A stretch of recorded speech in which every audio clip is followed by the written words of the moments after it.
नमस्ते विद्यार्थियों, मेरे YouTube channel maths and physics with YP में आपका स्वागत है। आज हम बात करते हैं एनसीईआरटी क्लास 10th मैथ्स प्रश्नावली चल रही है हमारी 1.2, उसका प्रश्न क्रमांक दूसरा आज हम करेंगे। दूसरे में 3 पार्ट है, 2 में आपको करवाऊंगा, एक को आपको करना है और कमेंट में उसका आंसर भेजना है।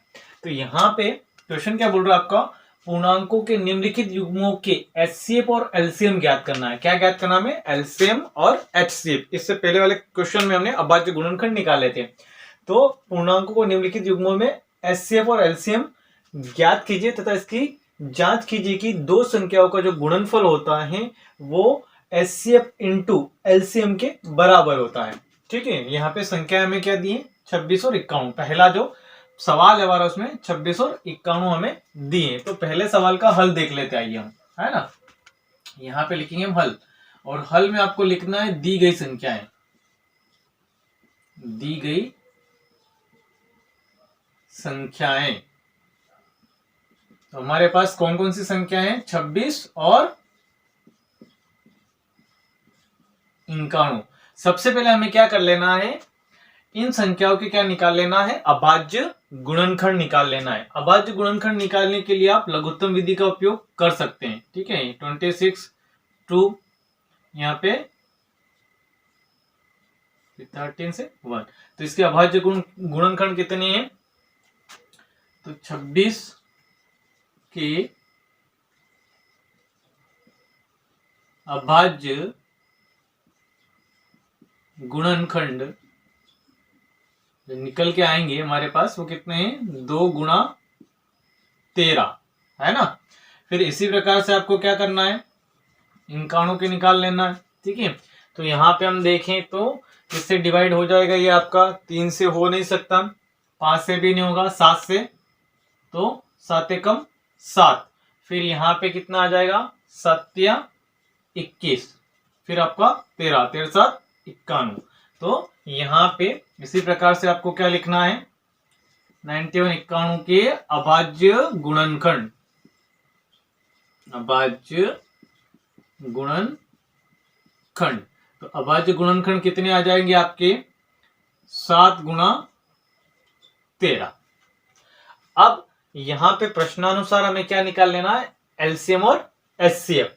तो पहले लिखेंगे हम 26, 51 का एलसीएम। ठीक है, तो एलसीएम में हमें क्या करना होता है? जो हमारे अभाज्य गुणनखंड दिए हैं, या अभाज्य गुणनखंड जो हमें प्राप्त हुए हैं दोनों संख्याओं के, उनको देखना है। और ये सारे अभाज्य गुणनखंड का गुणनफल ही यहाँ पे क्या बनता है? आपका एलसीएम बनता है। परंतु उसमें ये ध्यान रखना कि आपकी जो संख्या है, जो कॉमन संख्या है, जो दोनों में मिल रही, उसको गुणनफल में एक बार उपयोग में लाना है। तो यहाँ पे आपका एलसीएम बनेगा 2 गुणा 7 गुणा 13। यहाँ पे हमें ये ध्यान रखना कि ये वाला जो कॉमन पद है इसको हमें गुणनफल में एक बार लिखना है। ठीक है, तो ये आपका गुणनफल हो जाएगा 13 7 51, और ये हो जाएगा आपका 9 दूना 18, 182। तो एलसीएम कितना आ जाएगा आपका? 182। इसके बाद आगे बात करें अपन, तो क्या निकाल लेना हमें? एचसीएफ। तो 26 और 51 का एचसीएफ।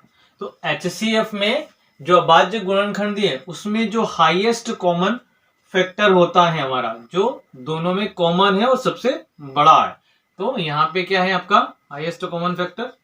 13 13। तो ये आ गए आपके एलसीएम और एचसीएफ। अब ये वाली जो शर्त है, या ये वाला जो सूत्र है हमारा कि दो संख्याओं का गुणनफल बराबर एचसीएफ इंटू एलसीएम होता है या नहीं होता है, तो इसको हम चेक कर लेते हैं। तो यहाँ पे पहले आपको लिख लेना है दो संख्याओं का गुणनफल बराबर एलसीएम या एचसीएफ गुणा एलसीएम। ठीक है, अब ये बराबर होता है उसके एचसीएफ गुणनफल एलसीएम के, यानी एचसीएफ और एलसीएम का गुणनफल किया जाए तो दोनों संख्याओं का जो गुणनफल है उन दोनों का मान आपस में क्या हो जाएगा, बराबर हो जाएगा। ठीक है, तो यहाँ पे जो हमारी संख्याएं वो कितनी है, 26 और 51। ठीक है, इन दोनों का जो मल्टीपल है वो इसके मल्टीपल के बराबर आना चाहिए। तो ये एचसीएफ कितना है हमारा 1313 और एलसीएम कितना है 182। अब यहाँ पे हमें क्या कर लेना है, गुणा करके देख लेना है। तो 26 का यहाँ पे हम मल्टीप्लाई करेंगे तो कितना हो जाएगा, ये अप्लाई कर लेना दोनों संख्याओं का। यहाँ पे भी दोनों संख्या को मल्टीप्लाई करना है और यहाँ पे भी दोनों संख्या को मल्टीप्लाई करना है। यदि ये इक्वल आ रहा है तो हमारा जो आंसर है वो सही है, ये जांच जो हमारी सत्य है। तो यहाँ पे जब इसका मल्टीप्लाई करेंगे हम तो ये हो जाएगा आपका 6 और यहाँ पे मल्टीप्लाई करेगा आपका ये आ जाएगा 23 66 और यहाँ पे जब मल्टीप्लाई करेंगे 13 26 6 2 13 4 106 13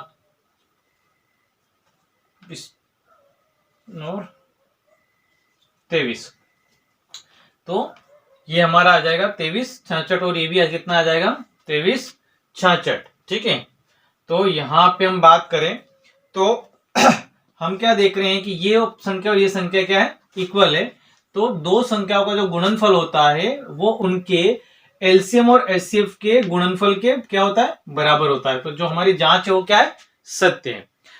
दूसरा सवाल देख लेते हैं। दूसरा सवाल है हमारा सेकेंड वाला। तो इसको भी हमें कहां से स्टार्ट करना है, दी गई संख्याओं से। तो यहां पे हम लिखेंगे दी गई संख्याएं, दी गई संख्याएं। तो यहां पे कौन कौन सी संख्या हमारे पास, 510 और 92 92, ये हमारी संख्याएं। तो सबसे पहले हमें क्या ज्ञात करना है इसमें, एचसीएफ और एलसीएम। तो संख्याओं का एलसीएम और एचसीएफ ज्ञात करने के लिए हमें सबसे पहले उनके क्या निकालने पड़ेंगे, अभाज्य गुणनखंड। तो हम सबसे पहले संख्याओं के अभाज्य गुणनखंड निकाल लेते हैं। तो यहां पे हम लिखेंगे 510 के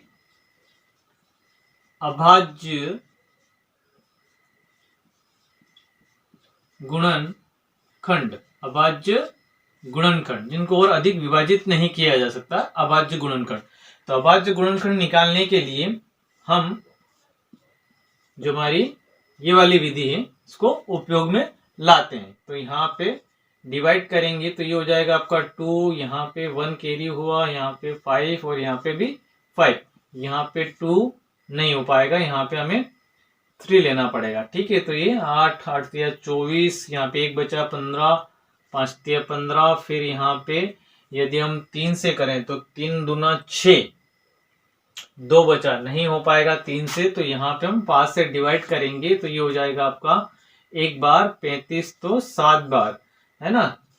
फिर यहाँ पे 17 से। तो यहाँ पे हमारे जो अभाज्य गुणनखंड निकल के आए हैं वो 2 3 5 और 17। इसके बाद इसी प्रकार से हमें 92 के निकाल लेने हैं, 92 के अभाज्य गुणनखंड, 92 के अभाज्य गुणनखंड। अब अभाज्य गुणनखंड यहाँ पे इसके निकाल लेंगे हम। तो ये हो जाएगा आपका 92 2, तो यहाँ 4, यहाँ पे तो कैरी जाएगा तो ये आपका 6, फिर 2 तो यहाँ पे 23 और यहाँ पे 23, तो यहाँ पे कितना हो जाएगा आपका 1 हो जाएगा। तो ये अभाज्य गुणनखंड हो जाएंगे आपके पास 2 इंटू 2 इंटू 23, 2 गुणा 2 और 23। अब हमें ये देख लेना है एलसीएम और एचसीएफ। तो सबसे पहले एलसीएम के लिए, तो अब यहाँ पे 510, 92 का एलसीएम। तो यदि हम एलसीएम की बात करें तो एलसीएम में हमें सारे अभाज्य गुणनखंड लेना है दोनों संख्याओं के, और जो 2 बार हैं या दोनों में हैं उसको गुणे में गुणनफल के रूप में एक बार लिखना होता है। तो यहाँ पे कॉमन की अगर बात की जाए तो ये 2 कॉमन है, तो इसको एक बार लिख लिया, फिर अगला कोई कॉमन नहीं, फिर ये 2 वाला, फिर 2 लिख लिया, फिर यहाँ पे 3, फिर यहाँ पे 5, यहाँ पे हो जाएगा आपका 17 और इंटू 23। अब आगे बढ़ते हैं इसको, तो जब मल्टीप्लाई करेंगे हम यहाँ पे तो ये हो जाएगा आपका, जब इसको आगे बढ़ेंगे और मल्टीप्लाई करेंगे तो ये हो जाएगा आपका 2 इंटू 2 4, और यहाँ पे 4, तो यहाँ पे 12 और यहाँ पे 16 60, 2 दूना 4, 4 तिया 12 और 12 पंजे 60, फिर उसका 17 में मल्टीपल करना है, आपको 17 में गुणा करना है और फिर उसके बाद यहाँ पे 23 में। तो ये आपका जो मल्टीपल होगा ये आ जाएगा आपका 23,460, यानी हमारा जो एलसीएम है वो कितना रहेगा 23,460। अब निकाल लेते हैं हम एचसीएफ, तो 510, 92 का एचसीएफ, तो एचसीएफ कितना आ जाएगा हमारा, यहाँ पे अगर हम बात करें तो 2 और 2, ठीक है, कॉमन की अगर बात की, सॉरी यहाँ पे 2 और 2, तो ये हमारा हाईएस्ट कॉमन फैक्टर है, तो एचसीएफ कितना आ जाएगा यहाँ पे 2। अब हमारी जो शर्त है या हमारा जो सूत्र है उसकी हम जांच कर लेते हैं, ठीक है, कि हमारा जो एलसीएम और एचसीएफ आया है वो सही है या नहीं। इन दोनों का मल्टीपल है जो है वो जो दोनों संख्याएं दी उनके मल्टीपल के बराबर होना चाहिए। तो यहां पे हम लिखेंगे 2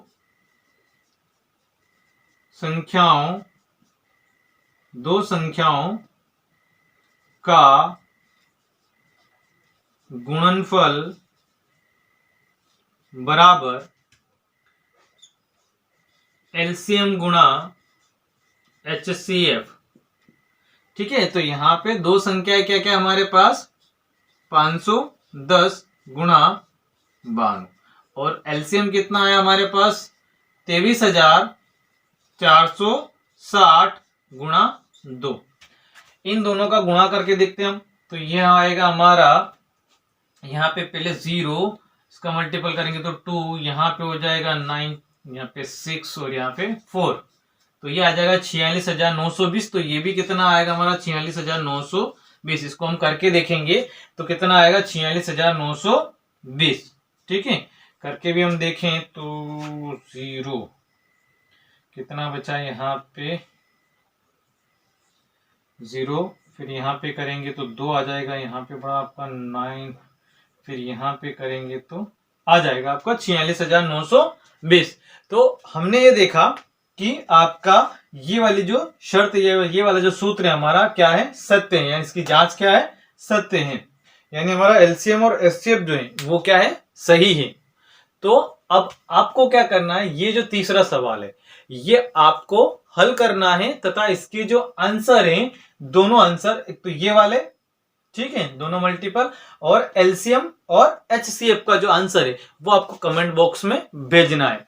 यदि आप मेरे यूट्यूब चैनल पे नए हैं तो आपको चैनल को सब्सक्राइब कर लेना है और बेल आइकन को प्रेस कर लेना है, साथ ही क्वेश्चन को आपको थम्स अप देना है, लाइक करना है।